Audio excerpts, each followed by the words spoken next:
everyone. Nice to see you.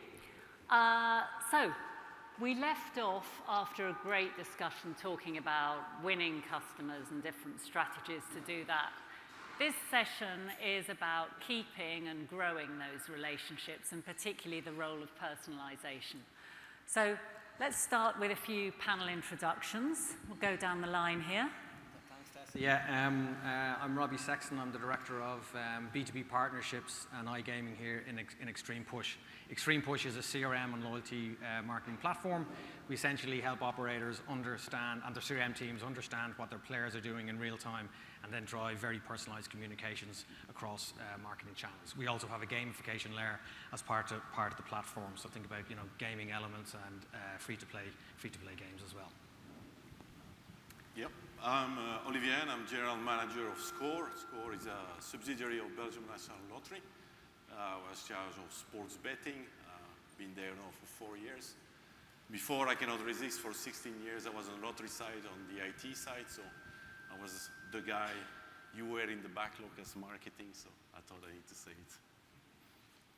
Perfect. And Andreas Hartmann, Sportradar, formerly Vikes Limited, which got acquired by Sportradar in 2022. And our job was, since 2016, to build AI models to get to know the player, to know what she likes in terms of content, best event, best market, best casino game as well, and also to get to know the player in terms of what his value, his activity, his future churn might be, and his potential possibility to come back again when actually he's left already. So different models to make value and likelihood to be retained, basically. Okay, thanks everyone. So let's start with product, and particularly some of the challenges given the backdrop of mounting regulation and threat of taxation and other such stuff that we've been seeing certainly across European markets when it comes to product and keeping customers. So Olivier, you've been in the front line here. I don't know whether you want to get us into it. Yeah, the main challenge we've been facing in Belgium, like in many countries, regulation is getting much more tighter. I would say the philosophy is tobacco.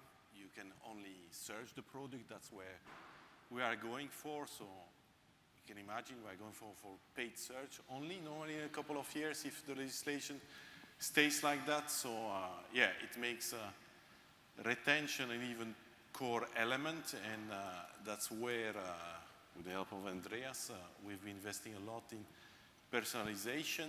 And what is personalization? I would say, I like to take the analogy of Netflix or things like that, Spotify. Just like there's a lot of songs, a lot of movies, there's a lot of things in sports betting.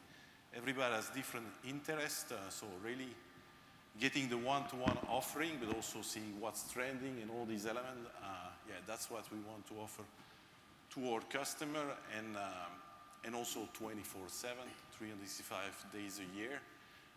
That makes a big difference. Whatever time you come on our site, in our app, you will get the right offering at that moment. Yeah. Okay, Robbie? Yeah, and I think as well, from a product perspective, is really understanding the player in real time as well.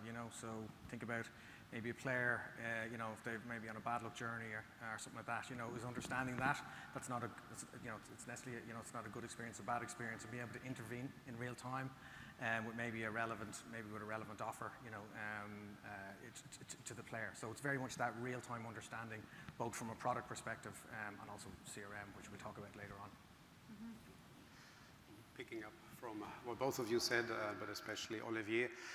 Again, I'm a product manager by trade, so I'm a little bit biased. Apologies for that in advance. But for me, retention, the main backbone of this is the product. If you don't like to go and use the product, you're not going to come back, even if you have the best CRM messaging coming towards you. I'm not sure a lot of you people might be from the UK, and you might be aware of the app called Nextdoor. Nextdoor is this wonderful neighborhood app which tends to be filled with a lot of rants and complaints and etc. So people don't like to go back there, right? If you don't enjoy the product by itself, all those messages that I get are just spam for me, right? So that's as a starting point. So where do I want to be as a product? I want to be more like a Spotify, where I go because I know there's new music coming.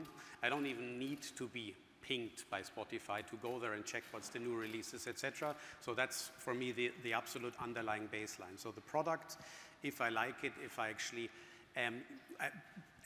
enjoy the product, then this is the biggest retention feature for me. Then you can use personalization for this, because nowadays everything from Amazon, as we just talked about, Netflix, Spotify, everything is personalized. And this is, I think, one of the key underlining parts. And there you don't really look just at, okay, I'm going to just put some most relevant events on the page, but you actually have a little bit of so we do this with our customers, where you look at it, first of all, what's your goal, right? Do you want to retain users, just generally come to the site? Do you want to increase activity? Do you want to increase your margin? What do you want to do? So first of all, you look at this. And afterwards, you can say, let's look at the site first. Everybody has a homepage. You think, yeah, I put everything on the homepage, that's good, but is that it? We have customers which have completely different structures. Some have more in-play, some have less in-play and more pre-match activity. We have one customer which has the lion's share of all his traffic on the event page. People don't even go to the homepage. So if you try to do something there, it's not going to have any impact. So actually you start with this. So actually getting an understanding, and only when you have this, you define the use cases, and then how could a personalization approach, AI model or anything else, could help to achieve this goal. That's kind of the approach. So building product and getting this approach right for us is very, very important, because otherwise anything that you put anywhere will not help. So maybe just before we leave this, given that AI is really gathering pace, if I can put it that way, is there anything any of you might like to add about what you'd expect to see in terms of further advances or improvements, trends coming up when it comes to product against this personalization background? Yeah, so we could start with that. What do I want when I go to the site? I'd like to be known a little bit. Actually, again, everybody of you enjoys some services and some not. So when I go there, I probably expect for sure that Bayern Munich is somewhere, because I'm going to bet on it. Bad day yesterday, so I still bet on it, but whatever. So there's one piece. I want to, however, get a few other things that I might not have thought about. So, for example, there is another big game. Think about the Dortmund game or something. So things that I haven't really thought about that I might bet on, but it's an interesting thing that the site helps me discover. Spotify, new songs, right? This is the stuff that I get. We're outspoken copycats of Netflix. So Netflix has this wonderful model where, yes, it's personalized, and this also shows your favorite movie category. But then underneath, you also have what is the most popular movies running in your country right now, right? And what are the most trending things coming right now? So you basically create a lot of, in the casino world, you talk about carousels, and you create a lot of those to actually give users different approaches on how he could be interested. And that's the component. So it's not just like a person on my site and everything is exactly what I want. They're not going to bet more, because I would have bet on Bayern anyway. But I go there because I know I'm going to get the Bayern game suggested, and then I get other additional interesting and relevant components that are being added to me, and I will do these additional bets. Okay. Yeah, I think one thing that changed also quite is we had a tendency to say, okay, personalization sincerely was you segment your customer, you segment even more. I think, yeah, AI can still help you to work that way, but more and more, it's the machine that's gonna do directly the job, and you're more gonna have to fix the machine so let it drive and trust that it's gonna drive correctly. I think that's a big change in some organization because they are used to work differently. Just to say a bit more about that, Olivier, what do you think the organizational change is in the people needed, in the sort of structures? Yeah, I think we're not that big, so it's not that. In our case, it's relatively easy to adapt, but yeah, it requires a bit of a change. I'll take a different topic on trading and pricing. It requires a different kind of expertise to basically teach the machine, train, monitor it, and see how it reacts, then to look at the results, say we're going to do another segment there, and so I think it's a different profile of people in the end. The expertise is still needed, because it's not that you're a data scientist or you're going to replace your experience, but yeah, the way it works and the way you feed in is different from my point of view. Yeah. So I could give some feedback on the product side, and I think very quickly you have a similar story from CRM, but what's the job that we had in the past? The guy who selected which games should be on the lobby. Like on the casino side, it was pretty clear, what do I like, what's new. In sports, okay, what is the most grossing, what's the most popular based on number of bets, but somebody does this work and almost manually, with support of some algorithms, populates the page, the front page, or the in-play page, etc. There's always something that is manual plus some algorithms. So the job title now could change. I have a baseline of a homepage being populated by an algorithm, and it's not only an AI which is personalized, but it could be, as I just mentioned before, lots of different things. So the job description is not the content or lobby manager, which is going to populate this stuff, but the guy who monitors and optimizes. So for example, in Sportradar, we have a base algorithm which gives everybody the most relevant recommendations, but then there's a tool, we call it the boosting tool, out of not very creative name, but I can now say, okay, because Champions League is going on, so I'm going to tweak a little bit. I'm going to perhaps boost Champions League higher, or you know what, Champions League is high anyway because the algorithm will push it anyway high. But you know what, there's something pretty big going on in LATAM, so I'm going to push this a little bit higher. So basically there is an algorithmic baseline which is always there, and you have to do nothing to that this works. But then I can say I have my commercial or product or whatever kind of override, and I can tweak now. So I'm not going to go in and manually populate all the time. And we had operators where we actually started helping them in terms of personalization. They forgot the Europa League. So the guy who worked on as a lobby manager, he forgot the Europa League and it didn't show up on the site. So the model takes care of this. So all those little mistakes, they will be gone. So you can focus on the tuning, the monitoring, starting looking at data and numbers, and then actually try to make it better from there. So that's, I think, a possibly new job description which will be there. It's fascinating, and I'm wondering whether this takes us naturally into CRM and also how to deal with some of the challenges for operators with legacy systems attached. Robbie, I don't know whether you want to kick us off there. Yeah, I think so. It's a similar story. You know, obviously we know the more personalised the content, you know, or the offer of the content that you can get out to players, you know, it makes them feel appreciated, and that drives customer loyalty. You know, and we've been on a constant journey from, if you think about all the key user journeys, an onboarding journey, you know, retention journey, you know, reactivation journey. We've gone from a place where you throw all your customers into all your early life customers into an early life journey, you know, and you're sending them the same content, the same offers. Now you're able to go, you know, you go a level deeper. You're able to, you know, segment those by player value, their interest, their activity. You know, and where we are now, what's really exciting is because actually, sorry, what I was meant to say there was that means you have a lot of, you know, you can have micro segments, hundreds of micro segments, and then you need to have relevant content to match all of those segments. You know, but that's a lot of work. It's probably unmanageable. Where we are now as well with AI and the different models that we have and the tools available to operators is we can take a step back now, and actually we can let the machines decide, okay, well, what content do we deliver to what users, and you can get that one-to-one. You know, right message on the right channel to the right person, ability. So it's really, really exciting. But on the back of that, the more that we step out of that, you need to, have really strong checks and balances. So if you're letting more decisions being taken away by, being delivered by machines as opposed to humans, you need to make sure, okay, well, do I have limits on my bonuses? You know, to make sure things like that aren't running out. You know, so it is solving a lot of problems. Now there are challenges.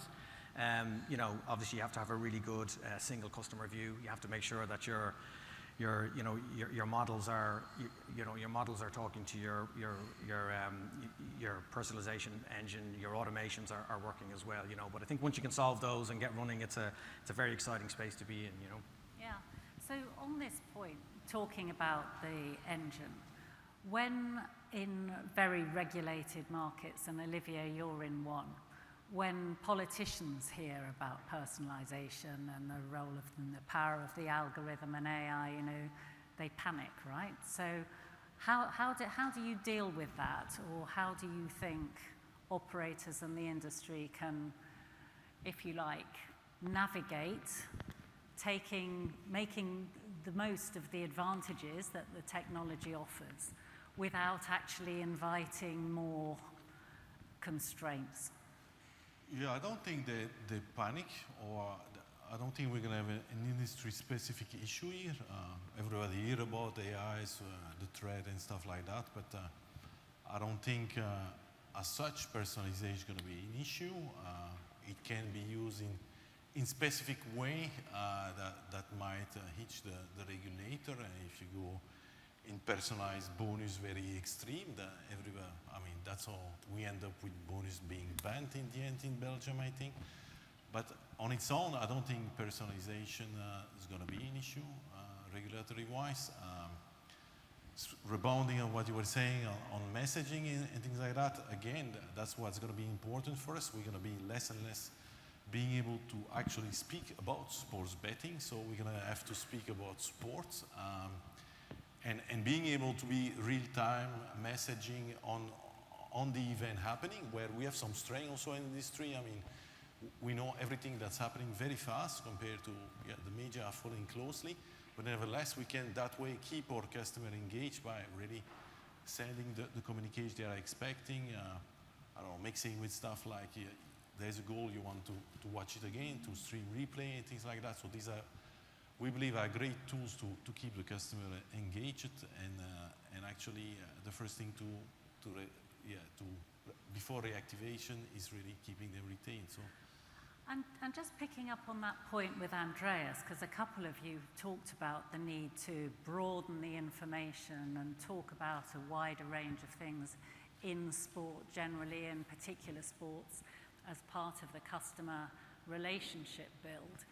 Does that, do you think, bring operators into competition with a wider range of providers, you know, the likes of DAZN, you know, others, not necessarily in the front line of betting, but nonetheless trying to increase their customer relationships in the sports space?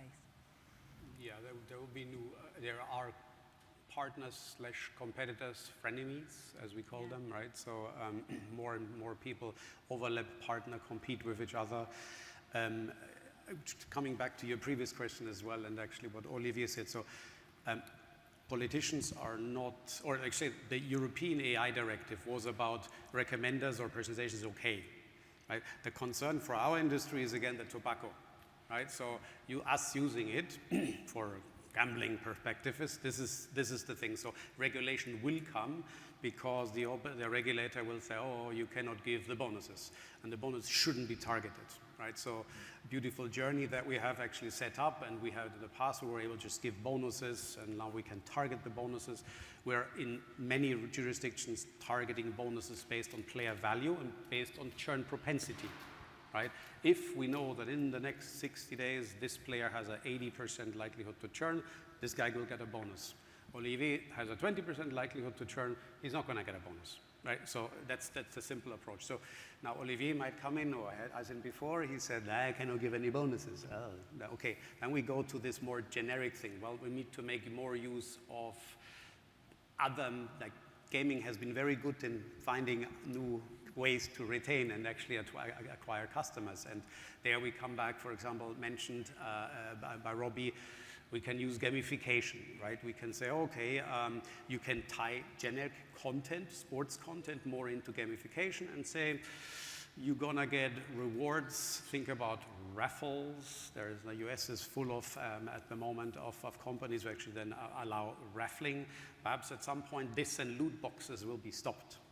Then again, the core mechanics are still there. I can still build the user journey with my back office. I can still build a campaign. and then you just go down to the content, and that's actually, I think, is good news, right?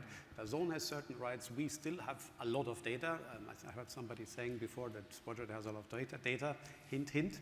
So we know that a game is started. We know that Premier League has so many game weeks. We know that you are most interested in Premier League, whereas Hampus here is most interested in Bundesliga, probably not. And you can build really nice journeys with a good tool, which just gets around the interest of that content. So every regulation is different. Regulations tend to become more restrictive, and we need to move more into the direction of a DAZN to keep on innovating and get customers, retain customers, because if we don't do it, the next one will do it, right? And so we have existing tools that we can use, and we just need to find the next thing. And pure content in my opinion, sports has the best content. I'm interested in Bayern, so give me something which is around that. We just talked about micro markets. Like, okay, Goretzka played yesterday, didn't do anything, right? So, but I'm interested in Goretzka. So if we now have micro markets and player markets, start personalizing those player markets and get the user an interest to come back. Everybody knows about accumulators that are being offered on every site right now. I heard a super interesting discussion. Let's make player market only accumulators of the players that you're actively following, because people start following more and more their favorite players, right? So, and every layer of this you can personalize and feed not only onto the product, but feed into the player communication that you can have as well. Would you agree? And I think it is. You know, it's a great opportunity for operators. You know, is to try. If you look at the life cycle of placing a bet, you know, there's a lot of research. There's a lot of information that players will be looking for before they actually place the bet. So let's say if you place a bet on a Saturday afternoon. So, you know, is to move away from that transactional, element of I come in, I place the bet, and I leave. But if the operator is able to get more mind share of the player by, sending out really relevant information about what their interests are, I think that's a really good win for operators. Okay, so just building on this, a lot of us are aware that people might bet with multiple operators. So in the face of this communication and personalized content, if you're not hearing or you're not seeing much activity from a player or a group for a while, how would you reactivate that? Do you have anything specific or thoughts around bringing people back where things have gone a bit quiet? Well, luckily we have a model for that. So actually, how interesting. So you can build, if you have the transaction of Olivier and his last 3, 4, 5, 6 months of activity, and he actually churns, so you have enough data of a specific user. So what you can do now, besides building a model that he might be churning when he's gone, you can actually predict how likely he is to be reactivated again. So if I then take Robbie and Olivier had a likelihood to be reactivated of 60-70%, and Robbie has a likelihood of 20-30%, and they both have the same player value, I'm going to send my bonus to Olivier. And Olivier says, no, you can't have a bonus. I'm going to send a specific communication to Olivier based on the interest that he has based on Steam and League, whatever. That makes a real difference. We actually have seen that from a bonus perspective, reactivation works, which double digit increases versus a baseline. We have seen when you don't have bonuses, right? You just send a reactivation mailer with stuff that people are interested in. Many years ago, the first one that we tested, I remember it, we had an uplift of 124% of click rate. And that went through towards people going to the site, placing one bet on that interested event that we sent them, and actually some of them even playing a second bet on another related game as well. So actually just by sending them not the big thing that everybody gets, just send them something which is interested to them. That makes a difference. So.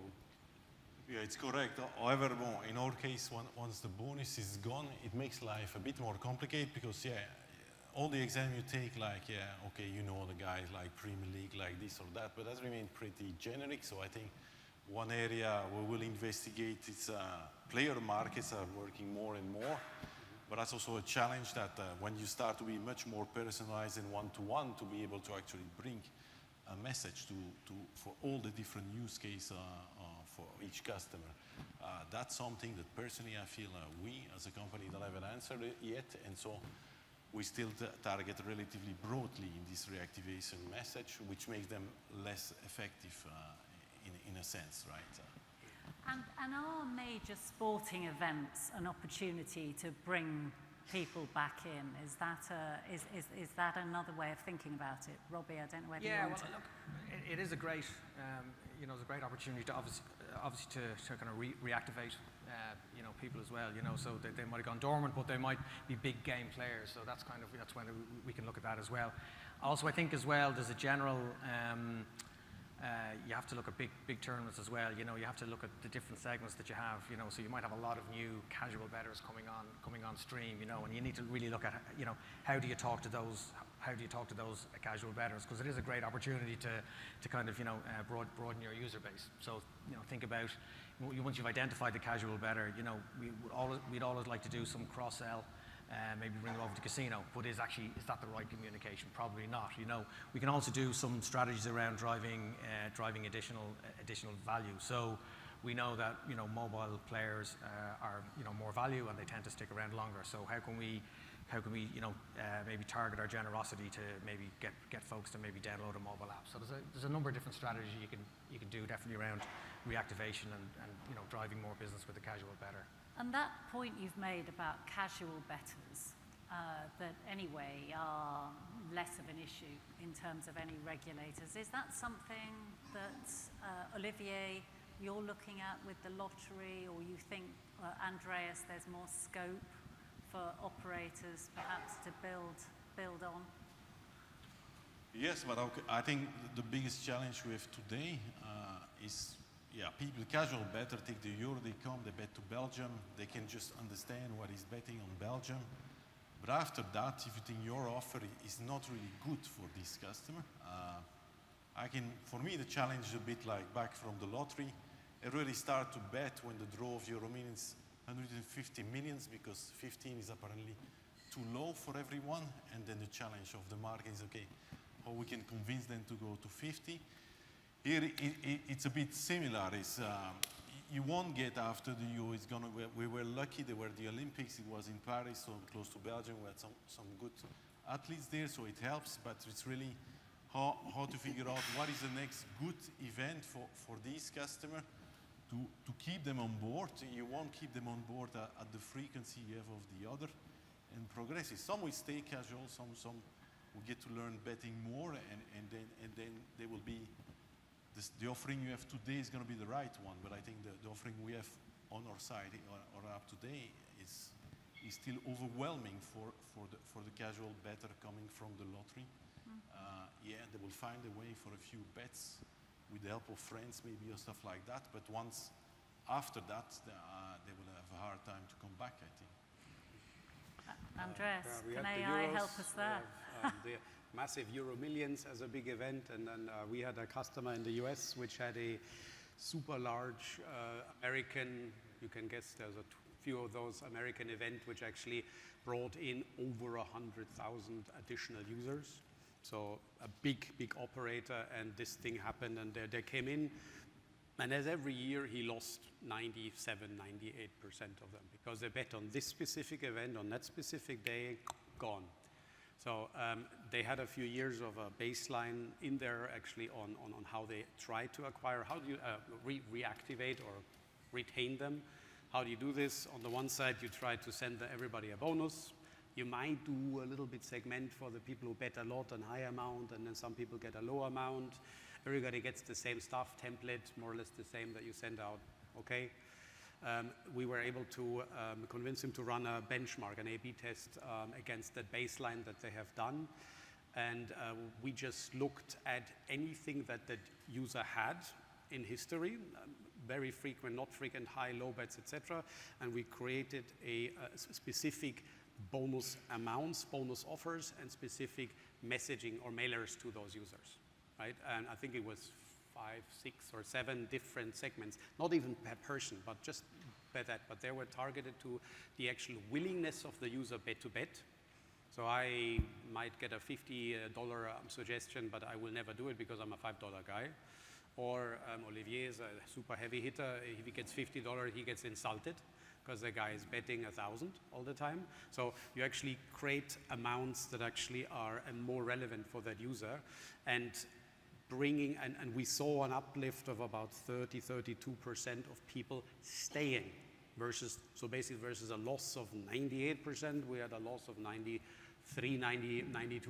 overall then after some time, and that was already good. Like, it's anything which is better than the baseline was an improvement. So they saw this, and actually those people tended to then stay longer, because if you bring them from the first bet to the second week, third week, it's always a fight to bring them from 1, 2nd, 3rd, 4th APD or active player day. That's what actually really counts. So doing this, again, just simply knowing what the player's worth, what you actually should offer, and then letting the CRM system, the mailer system, communicate this out at the right time, at the right moment to that user, and we were able to achieve this. So it's not rocket science, it's more of a grind, a data grind.